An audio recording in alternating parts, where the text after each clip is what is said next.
వివిధ దినపత్రికల్లో ఏ వార్తలు ప్రధానాంశాలుగా నిలిచే వార్తల విశ్లేషణలో చూద్దాం. ముందుగా సాక్షి దినపత్రికలో ఉన్నటువంటి వార్తలు చూసినట్లయితే జీతం రాని జీతగాళ్లు అవుట్సోర్సింగ్ ఉద్యోగులకు నెలల తరబడి అందని వేతనాలు ఆందోళనలో పలు ప్రభుత్వ శాఖలోని ఉద్యోగులు అంటూ ఒక వార్త ప్రధాన వార్తగా హైలైట్గా నిలుస్తుంది.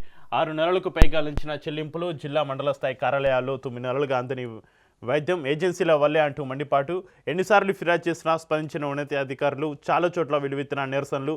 పగలు రాత్రిపూట కార్యాలయాల ఆవరణలోని పడిగాపులు అంటే ఒక వార్తలో హెడ్లైన్స్ మనం చూసినట్లయితే మాకు 5 నెలలుగా వేతనాలు ఇవ్వలేదు, అయినప్పటికీ ఎంతో ఓపికగా విధులు నిర్వహిస్తున్నాం, వేతనాలు చెల్లించాలని అధికారులకు ఎన్నిసార్లు ఫిర్యాదు చేసినా స్పందన లేదు. ఉద్యోగులు ఎవరైనా 1 నెల జీతం ఆలస్యమైతేనే అల్లాడిపోతారో, అలాంటిది మాకు 5 నెలల నుంచి జీతాలు ఇవ్వకుంటే మా కుటుంబాల పరిస్థితి ఏమిటి, జీతాలు ఇవ్వాలని అధికారులను అడిగి విసిగెత్తాం. అందుకే మున్సిపాలిటీల ముందు సమ్మెకు దిగాం. 18 రోజులుగా నిరసన చేస్తున్న అధికారుల నుంచి స్పందన లేకపోవడం బాధాకరం అంటూ ఒక స్వీపర్ కాగజ్ నగర్ మున్సిపాలిటీకి సంబంధించిన స్వీపర్ ఆవేదన వ్యక్తం చేస్తుంది. రాష్ట్ర ప్రభుత్వ శాఖలో పనిచేస్తున్న అవుట్సోర్సింగ్ ఉద్యోగుల వేతనాల చెల్లింపుల ప్రక్రియ అత్యంత గందరగోళంగా మారింది. సాధారణంగా ఉద్యోగులకు నెలవారీగా వేతనాలు అందాల్సి ఉండగా అవుట్సోర్సింగ్ ఉద్యోగులకు మాత్రం నెలల తరబడి జీతాల జాడ లేకుండా పోయింది. ఈ విధానంలో పనిచేస్తున్న ఉద్యోగులకు అసలే అరకొర వేతనాలు ఇస్తున్నప్పటికీ వాటిని నెలల తరబడి చెల్లించకపోవడంతో అప్పులు చేయాల్సి వస్తుందని కుటుంబ సభ్యులు పస్తులు ఉండాల్సి వస్తుందంటూ ఉద్యోగులు తీవ్రస్థాయిలో ఆందోళన వ్యక్తం చేస్తున్నారు. వేతనాలు అందకపోవడంతో సంక్రాంతి పండుగ సైతం జరుపుకునే పరిస్థితి లేదంటూ తమ దీనస్థితిని వ్యక్తం చేస్తున్నారు. రాష్ట్ర ప్రభుత్వ శాఖలో దాదాపు 5 లక్షల మంది ఉద్యోగులు అవుట్సోర్సింగ్ పద్ధతిలో పనిచేస్తున్నారు. ఒక ఉద్యోగి నెలకు సగటున 22,000 నుంచి 31,000 వరకు ఉంది. అయితే తక్షణం ప్రభుత్వం వీళ్ళ పట్ల ఆలోచన చేసి ఇంకోసారి ఈ విధంగా జరగకుండా తక్షణం వెంటనే ప్రభుత్వ అధికారులు పెద్దల దృష్టికి తీసుకెళ్ళి ప్రభుత్వం కూడా వెంటనే వీళ్ళకి చెల్లించాల్సిన ఈ 5 నెలల బకాయిలు వెంటనే చెల్లించాలి. ఎందుకంటే వీళ్ళకి చాలా దారుణం. 1 నెల జీతం రాకపోతేనే అల్లాడిపోతున్నటువంటి పరిస్థితి. ఇప్పుడున్న ఖర్చులలో పిల్లల్ని చదివించుకోవడం, వాళ్ళు ఉండడం, రెంట్లు కట్టుకోవడం, ఈఎంఐలు, చాలా ఖర్చులు కూడా ఉంటాయి. కాబట్టి ఈ 5 నెలలు ఇలా పెండింగ్ పెట్టడం అనేది చాలా దుర్మార్గం. వెంటనే వీళ్ళకి చెల్లించాల్సిన బకాయిలను వెంటనే చెల్లించాలి. ఇక పంచాయతీ కాదు, పరిష్కారం కావాలి. ఏపీ సహా సరిహద్దు రాష్ట్రాలతో మేము నీటి వివాదాలు కోరుకోవడం లేదు. సీఎం రేవంత్ రెడ్డి తెలంగాణ ప్రాజెక్టులకు మీరు అడ్డంకులు సృష్టించొద్దు, మీరు సృష్టించే సమస్యల వల్లే అనుమతులు రావట్లేదు. బ్యాంకు రుణాలే కాదు, కేంద్ర ఆర్థిక సహకారం కూడా అందడం లేదు. కూర్చొని మాట్లాడుకుందాం, సమస్యలకు శాశ్వత పరిష్కారం చూపిద్దాం. ఏపీ ఒక అడుగు ముందుకు వేస్తే మేము 10 అడుగులు వేస్తాం. జల వివాదాల ముసుగులు రాజకీయ లబ్ధి పొందే ఆలోచన లేదన్న సీఎం అంటూ పంచాయతీ కాదు, పరిష్కారం కావాలంటే ఒక వార్త ప్రధాన వార్తగా నిలుస్తుంది. అయితే నీళ్ల వివాదం ముసుగులో రాజకీయ లబ్ధి పొందే ఆలోచన కాంగ్రెస్ పార్టీకి లేదు. సరిహద్దు ఆంధ్రప్రదేశ్, కర్ణాటక, మహారాష్ట్ర రాష్ట్రాలతో మేము ఎలాంటి వివాదాలను కోరుకోవడం లేదు. పరస్పర సహకారాన్ని కోరుకుంటున్నాం. తద్వారా అపరిష్కృతంగా మిగిలిపోయిన సమస్యలకు శాశ్వత పరిష్కార మార్గాన్ని ఆశిస్తున్నాం. ఉమ్మడి రాష్ట్రంలో మంజూరైన తెలంగాణ ప్రాజెక్టులకు పొరుగు రాష్ట్రాలు అడ్డంకులు సృష్టించవద్దు. మీరు సృష్టించే సమస్యల వల్ల తెలంగాణ ప్రాజెక్టులకు అనుమతులు రావడం లేదు. బ్యాంకుల నుంచి రుణాలే కాదు, కేంద్రం నుంచి ఆర్థిక సహకారం కూడా అందకుండా పోతుంది. ఏదైనా సమస్య ఉంటే కూర్చొని మాట్లాడుకుందాం, సమస్యలకు శాశ్వత పరిష్కార మార్గం చూపిద్దాం. ఇందుకోసం ఏపీ ఒక అడుగు ముందుకేస్తే 10 అడుగులు ముందుకు వేసే తత్వం మాది. పక్క రాష్ట్ర ప్రజాప్రతినిధులకు ఒక సూచన చేస్తున్నా అంటూ రేవంత్ రెడ్డి చెప్తున్నటువంటి పరిస్థితి.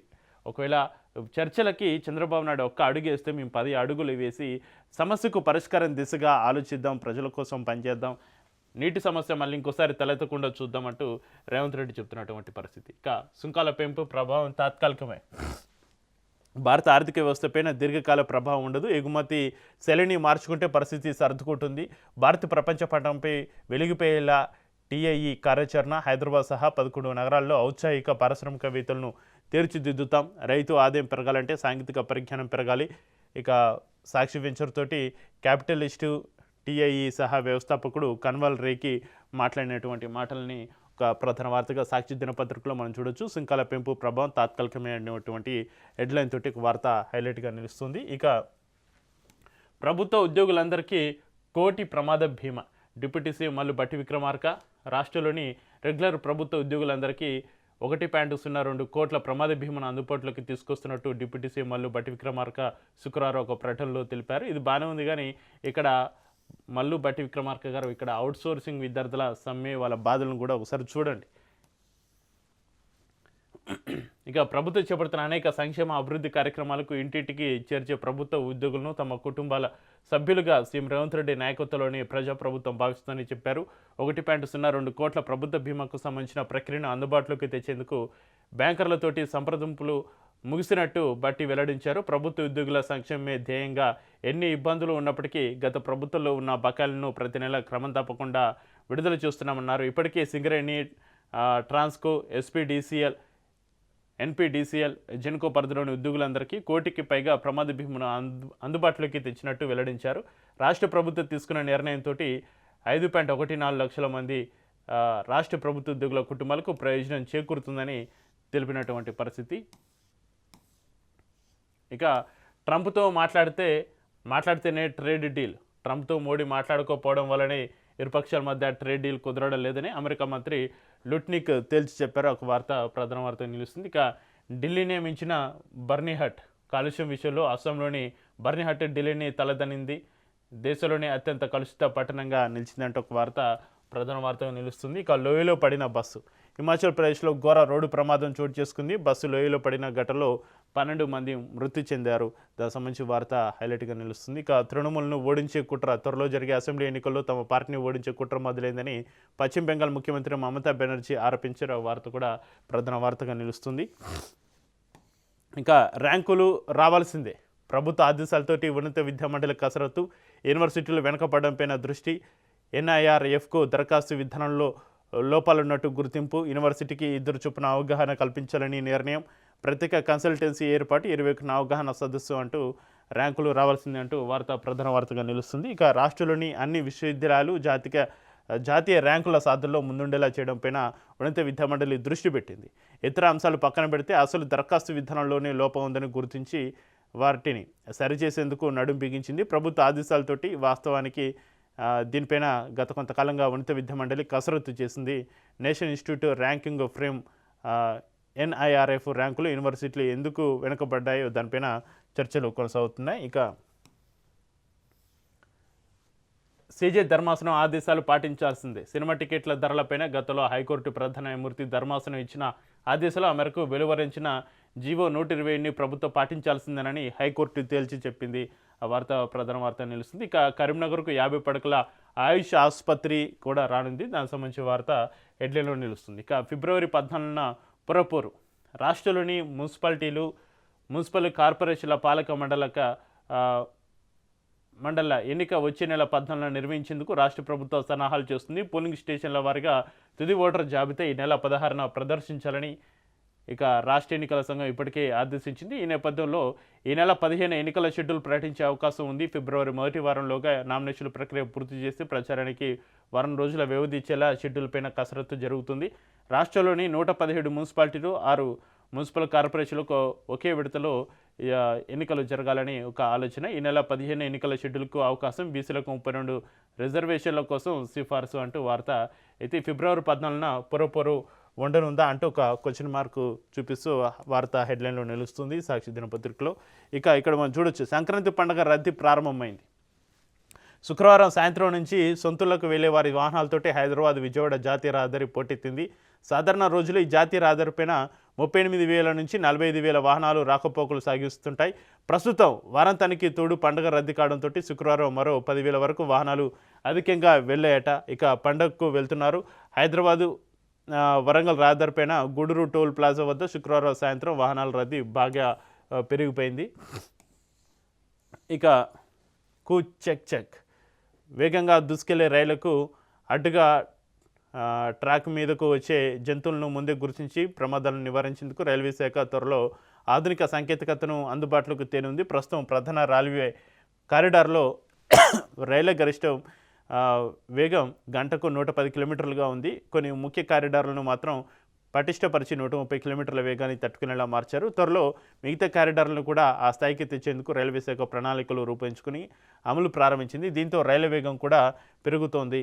ట్రాక్ మీదకు వచ్చే జంతువులు వేగంగా దూసుకెళ్లే ట్రైన్లకు అడ్డుపడితే మాత్రం ఘోర ప్రమాదాలు కూడా జరిగే అవకాశం ఉండడంతో ట్రాక్పై జంతువులను ముందే పసిగట్టే సాంకేతికతను అందుబాటులోకి రైల్వే శాఖ తేనుంది. ఇక ప్రమాదాల నివారణకు కృత్రిమ మేధ వినియోగం, త్వరలో దక్షిణ మధ్య రైల్వే పరిధిలోని 2 కారిడార్లో పరిశీలన, 2 రకాల వ్యవస్థలు ఏర్పాటు కానున్నాయంటూ ఈ వార్త ప్రధాన వార్తగా నిలుస్తోంది. ఇక కోటీశ్వరులు పెరిగారు. 3.8 లక్షల మందికి కోటికి పైగా ఆదాయం వెల్లడించిన ఐటీ ఈ ఫైలింగ్ పోర్టర్.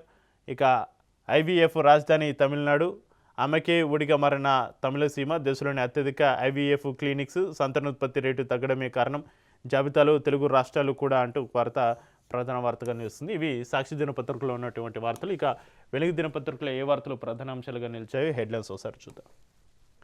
రైల్వే స్టేషన్లు, బస్టాండ్లు సంక్రాంతి రష్, స్టూడెంట్లకు హాలిడేస్, ఊరిబాట పట్టిన జనం, 6431 ప్రత్యేక బస్సులు, 153 స్పెషల్ ట్రైన్లు, విజయవాడ హైవేపై ట్రాఫిక్ కంట్రోల్కు డ్రోన్లు. ఇక కమాండ్ కంట్రోల్ సెంటర్ ద్వారా మానిటరింగ్, పంతంగి టోల్గేట్ వద్ద ప్రయోగాత్మకంగా అమలు. అయితే సొంతూరులకి వెళ్ళే క్రమంలో ప్రజా రవాణా వ్యవస్థను ఉపయోగించే ప్రయాణికులు కూడా ప్రైవేటు వాహనాలను కూడా ఇక్కడ బస్సు టికెట్లు, ట్రైన్ టికెట్లు దొరకనప్పుడు ప్రైవేటు వాహనాలను కూడా ఎక్కడం జరుగుతుంది. ఆ ప్రైవేటు వాహనాలు ఎక్కేటప్పుడు కొంచెం జాగ్రత్తలు తీసుకోండి. ఇక పోలీసులు కూడా ఈ ప్రైవేటు వాహనాలపైన ప్రత్యేక దృష్టి కొనసాగించి ఫిట్నెస్ లేని బస్సుల్ని పక్క కాపీ చెక్ చేయాలని కూడా కోరుతున్నాం. ఇక మాకు కావాల్సింది నీళ్ళే, వివాదాలు కాదు, రాజకీయాల కంటే రైతుల ప్రయోజనాలే ముఖ్యమంటున్నారు సీఎం రేవంత్ రెడ్డి. మన సమస్యలు మనమే పరిష్కరించుకుందామని ఏపీకి పిలుపు, కోర్టుల చుట్టూ తిరగడం, కేంద్రం వద్ద పంచాయతీలు వద్దు, మీరు ఒక అడుగు ముందుకేస్తే మేము 10 అడుగులు వేస్తాం, ఉమ్మడి రాష్ట్రంలో మంజూరైన కృష్ణ ప్రాజెక్టులకు అనుమతులను అడ్డుకోవద్దు, తెలంగాణకు పోర్టు కనెక్టివిటీ కావాలంటే ఏపీ సహకారం కావాలి, అమరావతి అభివృద్ధికి హైదరాబాద్ సహకారం అవసరం, 2 రాష్ట్రాలు ఇచ్చిపుచ్చుకునే ధోరణితోటి ముందుకెళ్లాలి, రైతులు తమ భూములను అక్కువకు అమ్ముకోవద్దు, ఫ్యూచర్ సిటీ అభివృద్ధికి సహకరిస్తే వాటి విలువ పెరుగుతుందని వెల్లడి, రవిర్యాల ఈసీటీఎల్లో సుజన్ మెడికేర్ యూనిట్ను ప్రారంభించిన సీఎం రేవంత్. అయితే మాకు కావాల్సింది నీళ్ళే, వివాదాలు కాదు అంటూ వార్త ప్రధాన వార్తగా నిలుస్తుంది. ఇక రంగారెడ్డి జిల్లా రవిర్యాలలోని ఈసీటీఎల్లో సుజన్ మెడికేర్ ఐవీ ఫ్లూయిడ్స్ తయారీ యూనిట్ను పరిశీలిస్తున్న సీఎం. ఇంకా 2 రాష్ట్రాలకు నష్టం జరగదు, తెలంగాణ సముద్ర తీరం లేకపోవడం ఒక లోటు అని, రాష్ట్రంలో పారిశ్రామిక అభివృద్ధి మరింత వేగం కావాలంటే పోర్టు కనెక్టివిటీ అత్యంత కీలకమని సీఎం రేవంత్ రెడ్డి పేర్కొన్నారు. తెలంగాణకు మచిలీపట్నం లేదా కృష్ణపట్నం పోర్టు కనెక్టివిటీ రావాలంటే ఏపీ సహకారం తప్పనిసరి ఉండాలి. అందుకే మచిలీపట్నం పోర్టుకు భారత్ ఫ్యూచర్ సిటీ నుంచి రైల్వే లైన్ 12 లైన్ల ఎక్స్ప్రెస్ హైవే కోసం కేంద్రం అనుమతులు కోరాం. అలాగే ఏపీ రాజధాని అమరావతి అభివృద్ధి చెందాలంటే అక్కడ కేవలం భవనాలు కడితే సరిపోదు, ఆ నగరానికి పరిశ్రమలు రావాలన్నా, సాంకేతిక నిపుణులు కావాలన్నా హైదరాబాద్ సహకారం ఎంతో అవసరం. ఈ నేపథ్యంలోనే 2 రాష్ట్రాలు ఇచ్చిపుచ్చుకునే ధోరణిలో ముందుకెళ్తేనే అభివృద్ధి సాధ్యమవుతుంది, లేదంటే 2 రాష్ట్రాల ప్రజలు నష్టపోతారని అన్నారు. ఏదేమైనా ఇచ్చిపుచ్చుకుంటే, ఒకరికొకరు సహాయ సహకారాలు అందించుకుంటే ఏదైనా ముందుకెళ్తుంది. గొడవలతోటి ప్రయోజనం లేదు, సామరస్యంగా ముందుకెళ్తేనే తెలుగు రాష్ట్రాలకు మేలు. ఏపీ సీఎం చంద్రబాబు, నీళ్ళ కోసం తెలుగు తమ్ముల మధ్య విద్వేషాలు ఎందుకు, పోలవరంతో గోదావరి నుంచి ఎన్ని నీళ్ళైనా తీసుకోవచ్చు, దీని నుంచి నల్లమల్ల సాగర్కు తరలిస్తాం, నదుల అనుసంధానం పూర్తయితే ఏపీని మించిన రాష్ట్రం ఏది ఉండదని వ్యాఖ్యానించారు చంద్రబాబు నాయుడు. గొడవలతోటి ప్రయోజనం లేదు అంటూ వార్త హెడ్లైన్ నిలుస్తుంది. ఇక్కడనేమో రేవంత్ రెడ్డికి సంబంధించిన వార్త, మాకు కావాల్సింది నీళ్ళే, వివాదాలు కాదు అంటూ హెడ్లైన్లో వార్త నిలిచింది. ఇక మున్సిపల్ ఎన్నికల్లో బీసీలకు 34% సీట్లు, పట్టణాల్లో ఎస్సీ ఎస్టీ జనాభా తక్కువగా ఉండడంతో చట్టపరంగా దక్కే ఛాన్స్. ఇక ఎస్టీలకు 3-4%, ఎస్సీలకు 13-14% సీట్లు, జనరల్ సీట్లలో బీసీలకు మరో 10-12% ఇవ్వాలని అధికార పార్టీ యోచన. అదే బాటలో మిగిలిన పార్టీలు అంటూ మున్సిపల్ ఎన్నికల్లో బీసీలకు 34% సీట్లు అంటూ ఈ హెడ్లైన్లో ఈ వార్త మనం ప్రధాన వార్తగా చూడొచ్చు వెలుగు దినపత్రికలో. ఇక మున్సిపల్ ఎన్నికల్లో బీసీలకు మెజారిటీ సీట్లు దక్కనున్నాయి. పట్టణాల్లో ఎస్సీ ఎస్టీల జనాభా తక్కువగా ఉండడంతో చట్టపరంగా బీసీలకు 32-34% సీట్లు వచ్చే ఛాన్స్ ఉంది. ఇక 2019 మున్సిపల్ యాక్ట్ ప్రకారం రిజర్వేషన్లు 50%కి మించి రాదు. 2011 జనాభా లెక్కల ప్రకారం మున్సిపల్ రిజర్వేషన్లు కేటాయిస్తే ఎస్టీలకు 3-4%, ఎస్సీలకు 13-14% దక్కే అవకాశం ఉంది. అంటే ఈ 2 నియోజకవర్గాలకు కలిపి కనిష్టంగా 16%, గరిష్టంగా 18% సీట్లు వస్తాయి. దీంతో మిగిలిన 32-34% సీట్లు బీసీలుకేనని అధికారులు చెప్తున్నారు. బీసీ రిజర్వేషన్లకు మాత్రం డెడికేటెడ్ కమిషన్ లెక్కలను పరిగణలోకి తీసుకొని ఉన్నారు. జనరల్ స్థానాల్లోనూ బీసీలకు సీట్లు వచ్చే నెలలో మున్సిపల్ ఎన్నికలు నిర్వహించేందుకు రాష్ట్ర ప్రభుత్వం సిద్ధమైంది. ఈ మేరకు గడువు ముగిసిన 117 మున్సిపాలిటీలు 6 కార్పొరేషన్ల ఎన్నికల నిర్వహణకు రాష్ట్ర ఎన్నికల సంఘం ఎస్ఈసి ఏర్పాట్లు చేస్తుంది. మొత్తం 123 బల్దియాల్లో 2996 వార్డులు ఉన్నట్లు ఇప్పటికే అధికారికంగా ప్రకటించింది. ఈ వార్డులతో పాటుగా చైర్మన్ పదవులకు ప్రభుత్వ రిజర్వేషన్లు ప్రకటించాల్సి ఉంది. 2019 మున్సిపల్ యాక్ట్ ప్రకారం రిజర్వేషన్లు 50% పెంచారు. ఇంకా ప్రభుత్వ ఉద్యోగులకు ₹1,00,00,000 బీమా. ఇంతకుముందు ఈ వార్త మనం సాక్షి దినపత్రికలో కూడా చూసాం. ఈ వార్త అన్ని దినపత్రికల్లో ప్రధాన వార్తగా నిలుస్తుంది. బ్యాంకర్లతోటి ముగిసిన చర్చలు త్వరలోనే అమల్లోకి. మొత్తం 5.14 లక్షల ఉద్యోగాల కుటుంబాలకు లబ్ధి. ఇప్పటికే సింగరేణి విద్యుత్ సిబ్బందికి అమలు. ఉద్యోగుల సంక్షేమే ధ్యేయమన్న డిప్యూటీ సీఎం బట్టి విక్రమార్క. ప్రభుత్వ ఉద్యోగులకు ₹1,00,00,000 బీమా అంటూ వార్త ప్రధాన వార్తగా నిలుస్తుంది. ఇక విషాదకర వార్త. లోయలో పడ్డ బస్సు 8 మంది మృతి. హిమాచల్ ప్రదేశ్లోని సిర్మౌర్ జిల్లాలో ప్రైవేటు బస్సు అదుపు తప్పి రోడ్డు పక్కనే ఉన్న లోయలో పడిపోయింది. ఈ ప్రమాదంలో 8 మంది మరణించారు. మరో 5 తీవ్రంగా గాయపడ్డారు. మృతుల సంఖ్య పెరిగే అవకాశం ఉన్నట్లుగా పోలీసులు తెలిపారు. ఈ వార్త అన్ని దినపత్రికలో ప్రధాన వార్తగా నిలుస్తుంది. ఇక నవదీప్ పైన డ్రగ్ కేసు కొట్టివేత. సినీ నటుడు నవదీప్పై నమోదైన డ్రగ్స్ కేసును హైకోర్టు కొట్టివేసింది. పిటిషనర్ నుంచి నిషేధిత పదార్థాలు స్వాధీనం చేసుకున్నట్లు ఆధారాలు లేవని, అందువల్ల పిటిషనర్ పైన కేసును కొనసాగించడం చట్ట ప్రక్రియను దుర్వినియోగం చేయడమేనని కోర్టు పేర్కొంది. ఇక నవదీప్ పైన డ్రగ్స్ కేసు కొట్టివేయడం జరిగింది నిన్న. ఇక బెంగళూరు చేజింగ్లో రాణించిన royal challengers Bengaluru team WPL 4వ సీజన్లో బోనీ చేసింది. నాడిన్ డిక్లర్క్ 44 బాల్స్లో 63, 4, 26 ఆల్రౌండ్ షోతి చెలరేగడంతో శుక్రవారం జరిగిన లీగ్ తొలి మ్యాచ్లో బెంగళూరు 3 వికెట్ల తేడాతోటి ముంబై ఇండియన్స్ గెలిచింది. ఇక రేర్ ఎర్త్ మినరల్స్దే భవిష్యత్. దేశాభివృద్ధికి మైనింగ్ కీలకం. మంత్రి వివేక్ వెంకటస్వామి. రాష్ట్రంలో గనుల శాఖలో విప్లవాత్మక సంస్కరణలు. 22% పెరిగిన గనుల ఆదాయం. అక్రమాల కట్టడికి డ్రోన్లు, AI సాంకేతికతతోటి పటిష్ట నిఘా. గుజరాత్లో రాష్ట్రీయ గంజ చింతన్ శిబిర్లో ప్రసంగం.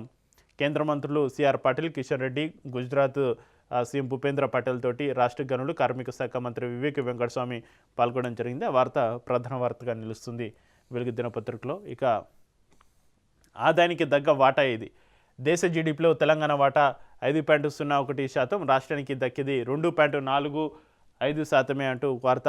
ఆదాయానికి తగ్గ వాటా ఏది అంటూ వార్త ప్రధాన వార్తగా నిలుస్తుంది. ఇక రావాల్సింది 3.76 లక్షల కోట్లు, వచ్చింది 1.84 లక్షల కోట్లే. ఇక 5 ఏళ్లలో రాష్ట్రానికి 1.92 లక్షల కోట్ల నష్టం. కేంద్రం లోపభూయిష్ట విధానాలపైన ఆర్థిక నిపుణులతోటి చర్చ. వచ్చే ఫైనాన్షియల్ ఇయర్ నుంచి 16వ ఆర్థిక సంఘం సిఫార్సుల అమలు. ఈసారైనా పన్నుల వాటా పెంచి ప్రోత్సాహకాలు అమలు చేయాలని తెలంగాణ డిమాండ్. దేశ ఆర్థిక ప్రగతికి చోదక శక్తిలా మారిన తెలంగాణకు అమెరికా నిధుల పంపిణీలో మాత్రం అన్యాయం జరుగుతుంది. సంపదల సృష్టిలోనూ పన్నుల వసూలులోనూ ముందు వరుసలో ఉన్న రాష్ట్రానికి అందుకు దగ్గర నిధులు వచ్చే విషయంలో కేంద్రం వివక్ష చూపుతుందని నిపుణులు పేర్కొంటున్నటువంటి పరిస్థితి. అయితే 2020-21 నుంచి 24-25 మధ్య కాలానికి సంబంధించిన గణాంకాలను ఇందుకు ఉదాహరణగా చూపిస్తున్నారు. ఇక రాజాసాబ్ సినిమా టికెట్ల రేట్ల పెంపు నిలిపివేత. హైకోర్టు మధ్యంతర ఉత్తర్వులు. మంత్రి వద్దంటున్న అధికారులు మెమోలు ఎందుకు జారీ చేస్తున్నారని ప్రశ్న. భవిష్యత్తులో ఇలాంటి మెమోలు జారీ చేయొద్దని ఆదేశాలు. టికెట్ రేట్లను పెంచాలని ప్రభుత్వం భావిస్తే నిబంధనల ప్రకారం వెళ్లాలని సూచన. ఇక రాజాసాబ్ సినీ నిర్మాతలకు ఈ నెల 18వ తేదీ వరకు టికెట్ రేట్లు పెంచుకోవడానికి అనుమతిస్తూ ప్రభుత్వం జారీ చేసిన మెమోను హైకోర్టు నిలిపివేసింది. ఈ మేరకు శుక్రవారం మధ్యంతర ఉత్తర్వులు జారీ చేసింది. ఈ మెమో ప్రకారం శుక్రవారం విక్రయించిన టికెట్లకు ఈ ఉత్తర్వులు వర్తించవని, శనివారం నుంచి పాత ధరల ప్రకారమే టికెట్లు విక్రయించాలని స్పష్టం చేసింది. భవిష్యత్తులో వచ్చే కొత్త సినిమాలకు టికెట్ ధరల పెంపుకు సంబంధించి ఎలాంటి ఉత్తర్వులు ఇవ్వడానికి వీల్లేదని స్పష్టం చేసింది హైకోర్టు. ఇక మళ్ళీ పెరిగిన చలి. 14 జిల్లాల్లో సింగిల్ డిజిట్ టెంపరేచర్లు. అత్యల్పంగా సంగారెడ్డి జిల్లాలో 5.6 డిగ్రీల ఉష్ణోగ్రత. 2-3 రోజులు ఇదే పరిస్థితి ఉంటుందంటూ అధికారులు చెబుతున్నారు. ఇక ఐపాకో ఆఫీస్ పైన రైడ్స్. ఈడీ ఆఫీసర్లపైన కేసు. కోల్కతా బిధన్ నగర్ స్టేషన్లో FIR. దర్యాప్తును అడ్డుకున్నారని మమతపైన కోర్టుకెక్కిన ఈడీ. ఈడీకి వ్యతిరేకంగా సర్కారు పిటిషన్, మమతా నేతృత్వంలో భారీ ర్యాలీ, పశ్చిమ బెంగాల్లో పొలిటికల్ హీట్ పెరుగుతుందంటూ ఒక వార్త ప్రధాన వార్తగా నిలుస్తుంది. ఇక మేడారం భక్తులకు ప్రసాదంగా ఇప్ప పువ్వు లడ్డు, 18న మేడారానికి సీఎం, రాత్రి అక్కడే బస, 19న తల్లుల దర్శనం, మంత్రి సీతక్క. మొక్కులు చెల్లించి జాతరను ప్రారంభించనున్న సీఎం రేవంత్ రెడ్డి, రాజకీయాలకు అతీతంగా జాతరను సక్సెస్ చేద్దామంటూ మంత్రి పిలుపు. ఆసియాలోని అతిపెద్ద గిరిజన జాతర అయిన మేడార సమ్మక్క సారలమ్మ భక్తులకు ఈసారి ప్రసాదంగా ఇప్ప పువ్వు లడ్డు, బెల్లం లడ్డు ఇవ్వనున్నట్టుగా మంత్రి సీతక్క తెలిపారు. ఔషధంగా ఉపయోగపడే ఇప్ప పువ్వును అమ్మవార్ల ప్రసాదంగా ఇవ్వనున్నట్టుగా వెల్లడించారు. శుక్రవారం ములుగు జిల్లా తాడువేయ మండలం మేడారం హరిత హోటల్ ఆవరణంలో మీడియా కోఆర్డినేషన్ మీటింగ్లో ఆమె మాట్లాడారు. జాతర ప్రత్యేకంగా ఇప్ప పువ్వు ప్రసాదం అందించాలని గతంలోనే అనుకున్నామని, ఈసారి అమలు చేస్తున్నామని మంత్రి తెలపడం జరిగింది. లడ్డు తయారీ ద్వారా మహిళా స్వయం సహాయక సంఘాల్లోని 500 మందికి ఉపాధి లభిస్తుందని సీతక్క చెప్పడం జరిగింది. అయితే రాజకీయాలకు అతీతంగా జాతరను సక్సెస్ చేయాలని ఇటు మంత్రులు సీతక్క, కొండ సురేఖ వీళ్ళిద్దరు కలిసి మాజీ సీఎం కేసీఆర్ని కలవడం జరిగింది. వారి దంపతులను స్వయంగా ఆహ్వానించడం జరిగింది. వారు కూడా సానుకూలంగా స్పందించారు. జాతరకు వస్తామని వారు మాట ఇవ్వడం జరిగింది.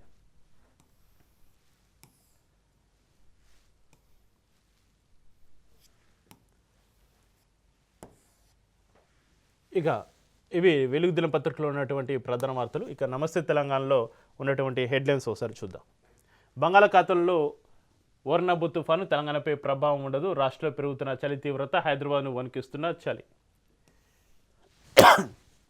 ఇక ప్రధాన వార్తగా బాబు బెదిరింపు, రేవంత్ దెబ్బరింపు అంటూ ఒక వార్త హెడ్లైన్లో ప్రధాన వార్తగా నిలుస్తుంది. ఇక హెడ్లైన్ చూసినట్లయితే నీళ్లపై గురు శిష్యులు దొంగాట, చర్చలంటూనే తెలంగాణ ప్రాజెక్టులపై చంద్రబాబు ఫిర్యాదు, 4 గోడల మధ్య బాబును ఒప్పించానన్న సీఎం రేవంత్ రెడ్డి.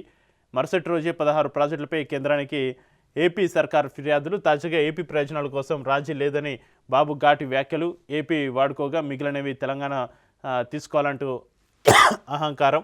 ప్రతిగా బదులు ఇవ్వాల్సింది పోయి బాబునే దేవరిస్తున్న రేవంత్ రెడ్డి. కృష్ణా బేసిన్లో తెలంగాణ ఎగువన ఉన్నదే విషయం మర్చిన సీఎం. ఇంకా మా ప్రాజెక్టులకు అడ్డంకులు కల్పించవద్దంటూ పదే పదే బాబుకు విజ్ఞప్తి. పోర్టు కనెక్టివిటీ కోసం ఏపీతోటి అవసరం ఉన్నదంటూ విచిత్ర వ్యాఖ్య. దేశంలో పోర్టు లేనిది ఒక్క తెలంగాణ రాష్ట్రమేనంటూ అజ్ఞానపు మాటలు అంటూ ఇక్కడ హెడ్లైన్లో ఈ వార్తలు మనం చూడొచ్చు. ఇక ఏపీకి నీళ్ళపైన రాజీ పడేది లేదు, రాయలసీమ జలాలు తరలిస్తాం, పోలవరం ప్రాజెక్టును పూర్తి చేస్తాం, దాని నుంచి విశాఖ వంశధరకు నీళ్లు మాకు మిగిలితే తెలంగాణ వాడుకోవచ్చు, ఏపీ సీఎం చంద్రబాబు నాయుడు దబ్బాయింపు అంటూ చంద్రబాబు నాయుడు వ్యాఖ్యలకు సంబంధించి ఇక్కడ హెడ్లైన్లో మనం చూడొచ్చు. ఇక ప్రాజెక్టులపై ఏపీతోటి చర్చలకు సిద్ధం, మాకు మీతో పంచాయతీలు వద్దు, మా ప్రాజెక్టులకు అడ్డంకులు పెట్టొద్దు, మీ వల్ల కేంద్ర నిధులు రావడం లేదు, వివాదాలు వద్దు, చర్చించుకుందాం, తెలంగాణ సీఎం రేవంత్ రెడ్డి వేడుకోలు. పోర్టుకు ఏపీ సహకారం అవసరమట. ఇక జల వివాదాలపైన పొరుగు రాష్ట్ర ఆంధ్రప్రదేశ్ తోటి చర్చలకు మేము సిద్ధం, చర్చలతోనే వివాదాలకు పరిష్కారం లభిస్తుంది, ఏపీ సీఎం చంద్రబాబు నాయుడుకు విజ్ఞప్తి చేస్తున్న. కృష్ణానదిపై ఉమ్మడి రాష్ట్రంలో ఉన్న ప్రాజెక్టుల అనుమతులకు అడ్డంకులు పెట్టొద్దు, రవిర్యాల పర్యటనలో సీఎం రేవంత్ రెడ్డి. ఇక రాయవరం పర్యటనలో చంద్రబాబు నాయుడు మాట్లాడినటువంటి వ్యాఖ్యలు. ఇక పోలవరం ప్రాజెక్టు పూర్తి చేస్తాం, కృష్ణా జలాలను రాయలసీమకు తరలించి తీరుతాం, పోలవరం నుంచి విశాఖకు, అక్కడి నుంచి వంశధరకు సైతం జలాలను మళ్లిస్తాం, మన వద్ద నీళ్లు మిగిలితే తెలంగాణ కూడా వాడుకొచ్చు, శ్రీశైలం నీళ్లను రాయలసీమకు తరలిస్తామంటూ రాయవరం పర్యటనలో చంద్రబాబు నాయుడు ఈ వ్యాఖ్యలను చేయడం జరిగింది. ఇక రేవంత్ సర్కార్ రియాలిటీ బ్రోకర్. శుక్రవారం హైదరాబాద్ నివాసం వద్ద మను విద్యార్థులతోటి కలిసి మీడియాతో మాట్లాడుతున్న కేటీఆర్ ఆ వ్యాఖ్యలు ప్రధాన వార్తగా తీసుకోవడం జరిగింది. నమస్తే తెలంగాణలో ఇక కాంగ్రెస్ పాలకులు సీరియల్ ల్యాండ్ స్నాచర్స్, ఇక అన్ని యూనివర్సిటీల భూములను సర్కారు గుంజుకుంటున్నది. జయశంకర్ యూనివర్సిటీ భూమి 100 ఎకరాలు తీసుకున్నది. ఇక హెచ్సి భూమి 400 ఎకరాలు గుంజుకు చూసింది. ఇప్పుడు 50 ఎకరాల మను భూముల్ని లాక్కో చూస్తున్నది. ఇక పోరాడే విద్యార్థులకు అండగా ఉంటాం, కేటీఆర్ భరోసా. యూనివర్సిటీ విద్యార్థులతోటి సమావేశమైన మాజీ మంత్రి అంటూ రేవంత్ ఇక్కడ కేటీఆర్ సంబంధించి వార్త ప్రధాన వార్తగా నిలుస్తుంది. ఇక